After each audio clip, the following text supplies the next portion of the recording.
Hi friends, Telangana రాష్ట్ర ప్రజలందరికీ అదృపే శుభవార్త. ఆసరా చేత పెన్షన్లు అయితే భారీగా అయితే పెంచారండి. పెంచిన డబ్బులు ఎప్పుడు ఇస్తారనేసి ప్రజలైతే చాలా చాలా ఆతృతతో అయితే ఎదురు చూడడం జరుగుతుంది. ఇక నుంచి మీరైతే ఎలాంటి మీ లింక్స్ చేసుకోవాలి, ఎలాంటి లింక్స్ చేసుకుంటే మీకు బ్యాంకులో కానీ పోస్ట్ ఆఫీసులో అయితే పడతాయో తెలుసుకునే ముందు లైక్ చేయండి, షేర్ చేయండి. మరి ఎప్పుడు పడతాయి తెలుసుకునే ముందు లైక్ చేయండి, షేర్ చేయండి, సబ్స్క్రైబ్ చేయండి. పక్కనున్న bell icon all symbol button గంట సింబల్ నొక్కితే నేను వేసే లేటెస్ట్ అప్డేట్స్ వీడియోస్ మీ ముందుకు అయితే వస్తాయి. లేట్ చేయకుండా అయితే వీడియోలోకి అయితే వెళ్ళిపోదాం ఫ్రెండ్స్. ప్రతి ఒక్కరు కూడా ఆసరా చేత పెన్షన్లు పాత వారికి, వృద్ధులకి, వితంతువులకి, ఒంటరి మహిళ 4,000, వికలాంగులకి 6,000 రూపాయలు అయితే రావడం జరుగుతుంది.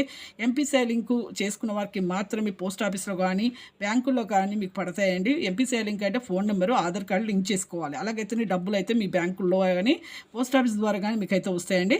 అలాగే ప్రతి ఒక్కరికి కూడా ఇక మీరు 3 ఎకరాలు పంట పొలాలు ఉన్నా కానీ అలాగే మీరు పంట పొలాలు ఉన్నా కానీ అలాగే మీరు ప్రభుత్వ ఉద్యోగం చేస్తే పిల్లల తల్లిదండ్రులకు కూడా ఈ వృద్ధాప్య పింఛన్ అనేది కొట్టివేయడం జరుగుతుంది. అలాగే ప్రతి ఒక్కరికి 4 లక్షల మందికి అయితే రద్దయ్యాయి. అలాగే కొత్త వారికి కూడా వృద్ధులకి, వితంతువులు, ఒంటరి మహిళ 4,000, వికలాంగులకు 6,000, హెచ్ఐ వ్యాధి 4 మీ అందరికి కూడా జూలైలో అయితే